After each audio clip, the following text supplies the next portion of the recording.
Assalamualaikum warahmatullahi wabarakatuh. Alhamdulillah rabbil alamin. Wassalatu wassalamu ala asyrofil anbiya'i wal mursalin wa ala alihi washabihi ajmain.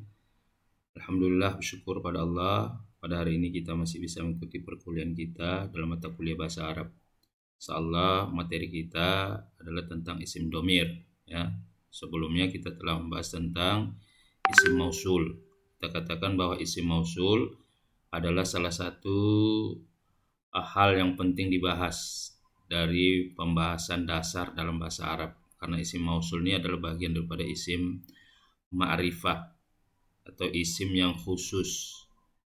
Jadi dia tidak sama dengan isim nakirah, ya. Isim ma'rifah, ada beberapa isim ma'rifah yang dikategorikan sebagai isim yang khusus. Di antaranya adalah isim mausul, kemudian isim mu'arraf bi'al, kemudian isim domir, ya. Isim domir termasuk adalah isim ma'rifah, ya. Nah, itu pembahasan kita yang lalu tentang isim mausul, bahwa isim mausul ini ada isim mausul khusus atau khas, yaitu seperti alladzi, alladzani, alladzaini, kemudian yang untuk jamak alladzina, kemudian yang muannas allati, allatani, allataini, kemudian allawati ataupun allati. Itu isim uh, mausul, ya. Isim mausul itu adalah penghubung. Umpamanya kita katakan huwallazi yansuruni, dia yang menolong saya, atau huwallazi nasarani, dia yang telah menolong saya. Itu kalau dia isim mausulnya berbentuk muzakkar, ya, karena yang dihubungkan adalah isim muzakkar. Kemudian kalau kita mau ganti dia muannas, hiyallati nasaratni, dia yang membantu saya. Jadi setiap isim mausul ini ada silahnya, sila atau penghubung, ya kan? Nah, jadi pada fiil nasarani, di situ adalah silah atau jumlahnya jumlah sila. Kemudian aidnya kembali kepada isim yang sebelumnya. Nah, itu pembahasan kita pada pembahasan yang lalu. Sekarang insya Allah kita akan bahas isim domir, atau dalam bahasa Indonesia kata ganti, ya. Kata ganti ini gunanya adalah untuk kita supaya tidak mengulang-ulang, ya, nama orang. Umpamanya isim domir kan ada yang untuk isim domir isim domir yang pertama, orang kedua, orang ketiga. Orang dalam bahasa Arab disebut ghaib, ya. Isim ghaib. Kemudian ada yang mukhatab untuk orang kedua, ada yang mutakallim. Ya, itu dia untuk memudahkan kita. Jadi pengertian isim domir atau definisinya, ya, kita katakan merupakan domir itu kata ganti, adalah isim yang berfungsi untuk menggantikan atau mewakili penyebutan sesuatu ataupun seseorang maupun kelompok benda atau orang. Umpamanya huwa, dia, ya kan? Huma, dua, mereka berdua laki-laki. Hum, mereka laki-laki, jamak, ya kan? Atau hiya, dia perempuan. Kemudian huma atau hunna, ya, untuk yang jamak perempuan, untuk orang yang gaib, orang yang ketiga atau third person. Kemudian ini adalah domir gaib, domir orang ketiga, third person. Jadi kalau kita kembali ke apa, kita bagi, ya, isim domir itu kan ada 14. Huwa, dia laki-laki. Huma, dia laki-laki berdua atau mereka berdua laki-laki. Kemudian hum, mereka lebih dari 2 orang. Kemudian hiya, 1 orang perempuan, dia. Kemudian huma, 2 orang perempuan, atau hunna, mereka perempuan. Itu untuk yang gaib. Kemudian untuk yang ketiga atau orang kedua, second person, anta atau mukhatab dalam bahasa Arab, antuma, antum. Kemudian anti, antuma, antunna. Anta, engkau, laki-laki.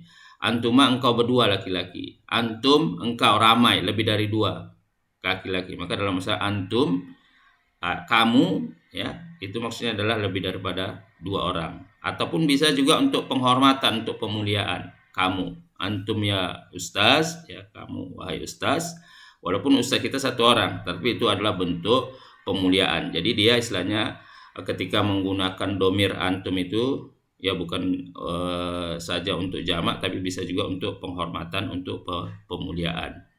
Kemudian anti untuk kamu perempuan, ya, atau engkau perempuan, antuma engkau berdua perempuan, antunna engkau lebih daripada dua perempuan, ya kan? Kemudian antunna kamu lebih dari dua perempuan. Kemudian itu yang mukhatab atau orang kedua, ya. Sekarang yang mutakallim, orang pertama, ya, ana yang bercakap, saya, ya, kami, nahnu. Nah, ini dia pembagian domir dalam bahasa Arab. Maka setiap kata kerja dalam bahasa Arab itu pasti ada include, ya, di dalamnya automatically ada domir yang mengandungnya. Maka dia tasrif itu ada 14, fi'il madhi ada 14, mudhari ada 14. Kenapa?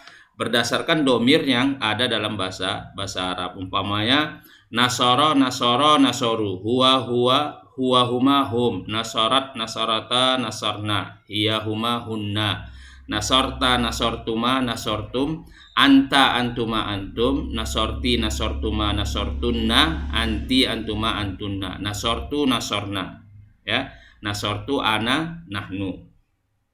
Itu pembagian domir dalam bahasa Arab. Umpamanya kita katakan, ya, Ahmad menyayangi anak-anak, ya. Ahmad menyayangi anak-anak. Ahmad yarhamul aulad. Ahmad yarhamul aulad. Ahmad yarhamu aulad. Ya, dia Ahmad menyukai, menyayangi, mencintai atau mengasihi anak-anak. Dia huwa yarhamuhum. Ya, jadi kita tidak mengulang kata Ahmad dan tidak mengulang kata anak-anak. Jadi kita cukup dengan huwa yarhamuhum, dia menyayangi mereka. Ini disebut kata ganti. Jadi kata ganti itu sebenarnya tujuannya adalah untuk meringkas supaya kita tidak menggunakan kata yang berulang, ya. Jadi Ahmad yarhamul aulad, huwa yarhamuhum, dia menyayangi mereka, dia mengasihi mereka. Nah, itu dia contoh. Jadi domir dibagi tiga. Tadi kita katakan, ya, ada domir mutakallim, orang pertama, ya, kalau dalam bahasa Inggris disebut first person, ya, saya atau kami atau kita, ya, itu ana, nahnu. Kemudian ada orang yang kedua, domir mukhatab, ya, orang lawan bicara kita. Lawan bicara kita, umpamanya anta, antuma, antum, anti, antuma, antunna. Engkau berdua, kamu, ya kan, atau anti, antuma, antunna. Ini dalam bahasa Arab mukhatab, second person, orang kedua, lawan bicara kita. Kemudian yang ketiga ada domir gaib, domir orang ketiga, biasanya orang yang tidak ada di hadapan kita yang kita bicarakan, ya kan. Umpamanya apa? Huwa, huma, hum, hiya, huma, hunna, itu dia orang ketiga. Jadi sama, artinya dalam bentuk domir itu sama, seolah-olah dia dibagi tiga juga. Ada domir mufrad, ada domir musanna, ada domir jama, ya. Sama dengan isim. Isim itu ada isim mufrad, isim musanna, isim jama. Domir itu juga artinya ketika dia menggantikan yang mufrad, ya, umpamanya tunggal, dia biasa pakai huwa atau anta, atau kalau muannas hiya atau anti. Kemudian kalau musanna biasa huma, ya, antuma, ya, atau huma, ya kan. Untuk perempuan juga anti, antuma. Nah, ini untuk musanna biasa standar, sama dia. Kemudian jamak bisa hum, bisa antum, atau bisa hunna, bisa antunna kalau untuk muannas.